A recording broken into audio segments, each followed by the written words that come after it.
Hi நண் hi நண்பா. ரேப்பிடோவோட founder எல்லாத்துக்குமே தெரியும். ஸோ அவரோட லைஃப் ஸ்டோரி ரேப்பிடோ ஒன்றும் ஈஸியாலாம் ஸ்டார்ட் பண்ண கிடையாது.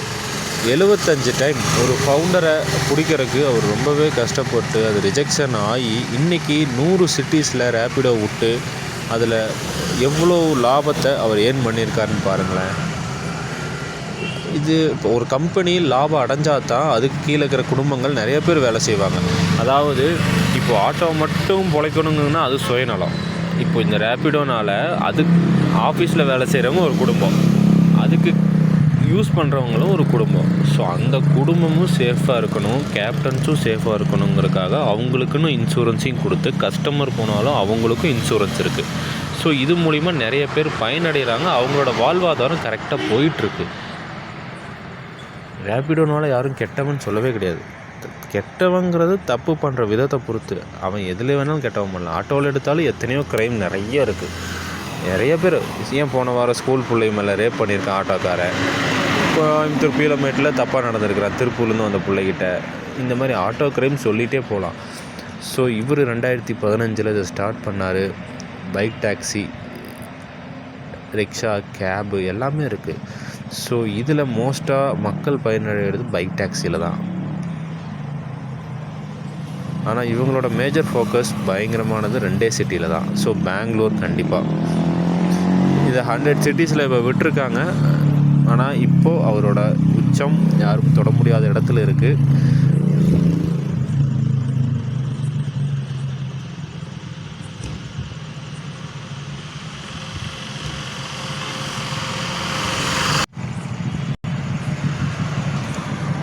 இதுதான் மக்களே, அவங்களோட மேஜர் ஃபோக்கஸ் பெங்களூர். அதுதான் மெயின். பெங்களூர்லேருந்தே டேர்ன் ஓவர் ஜாஸ்தியாக தான் வருது. ஸோ இது நான் Roppen transportation service private limited. So எல்லாத்துக்குமே ஒரு ப்ரைவேட் லிமிடெட் கண்டிப்பாக இருக்கும். டிரான்ஸ்போர்ட்டேஷன் 11 வருஷம். ஃபவுண்டர்ஸ் பார்த்திங்கன்னா அரவிந்த் ஸ்னேக் எல்லாமே சின்ன பிள்ளைங்க தான்.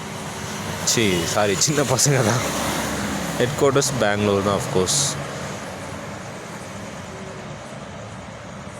ரெவென்யூ எல்லாமே ஜாஸ்தி தான்.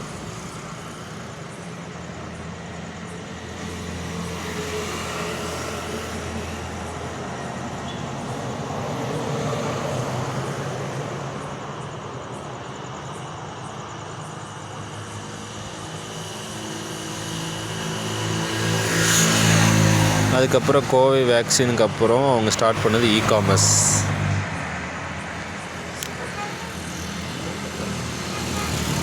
அப்புறம் பார்த்திங்கன்னா 150 மில்லியனுக்கு சுகி racing company.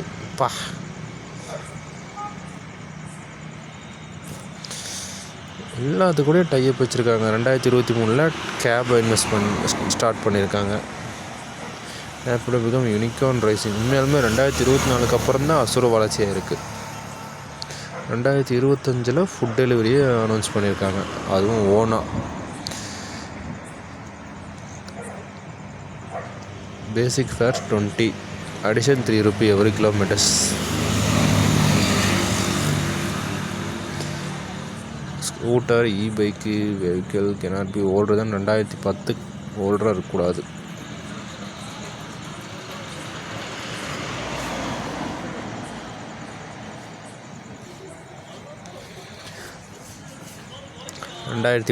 Madras court Rapido operation across the US application removed app store 2019. அப்புறம் கோர்ட் லிஃப்டட் த பேன், அதாவது தடையை எடுத்துட்டாங்க, ரேப்பிடோ ஓட்டலாம். allowed the company to resume service. State government new regulation bike taxi service ban பண்ண கையோட அந்த பேனை எடுத்துட்டாங்க.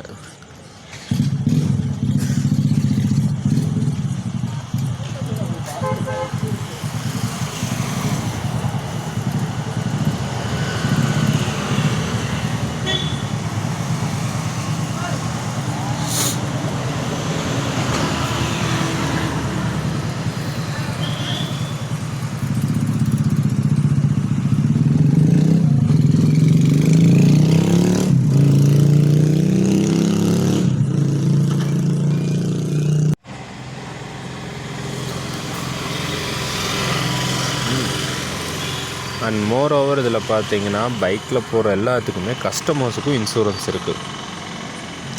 அது எப்படின்னா, நீங்கள் டியூரிங் ஒவ்வொரு ரைட் ட்ராவல் பண்ணும்போது ப்ளே ஸ்டோரில் ஆக்கோ ஆப் போட்டிங்கன்னா இன்சூரன்ஸ்னு வரும். நீங்கள் எடுத்த எல்லா ரைடோட டீட்டெயில்ஸும் அதில் இருக்கும். அந்த இன்பிட்வீன் ரைட்ஸில் உங்களுக்கு இன்சூரன்ஸும் இருக்கும்.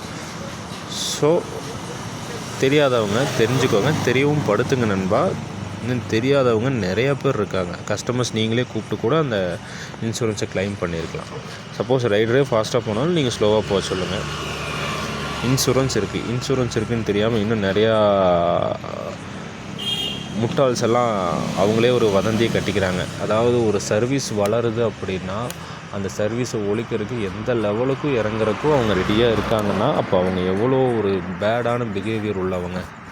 இப்போது ஒரு பூர்விகாங்கிற ஒரு மொபைல் கடை வருது, 10 வருஷமாக அந்த இடத்துல இருக்குது. திடீர்னு சுப்ரீம் வந்து பக்கத்தில் வைக்கிறாங்கன்னு வச்சுக்கோங்களேன். அதுக்குன்னு பூர்விகா போய் இல்லை க்ளோஸ் பண்ணேன், இங்கே நான் மட்டும்தான் சம்பாதிக்கணும், நான் சுயநலவாதி அப்படின்னு சொன்னால் அவன் க்ளோஸ் பண்ண தான் முடியுமா? அது அவனோட ரைட்ஸ். இதை கேட்க இங்கே யாருக்கும் உரிமை கிடையாது. மக்கள் எதுல விருப்பமோ அதில் போய் வாங்குவாங்க. மக்களுக்கு எது கன்வீனியன்ட்டோ, ரெண்டும் கார்பரேட் கடை தான். ஒரே ஃபோன் ஒரே ரேட்டு தான் இருக்கணும். ஆனால் மக்கள் ஒரே கடையில் வாங்க மாட்டாங்களே. அவங்களுக்கு எங்கே விருப்பம் இருக்கோ அங்கே தானே போய் வாங்குவாங்க. அது மாதிரி தான் அது இங்கே நிறைய ஜென்மங்களுக்கு புரிய மாட்டேங்குது. ஆனால் அதெல்லாம் பொய்யுங்க, வாழ்வாதாரத்தை கெடுக்கிறேன்னு அப்படிலாம் இல்லை. எத்தனையோ ஆட்டோவில் இன்னமும் லோடு ஏற்றிட்டு போய் சம்பாரிச்சிட்றாங்க. ஹிந்திக்காரங்க மாட்டினா அவங்களுக்கு ஒரு ரேட்டு.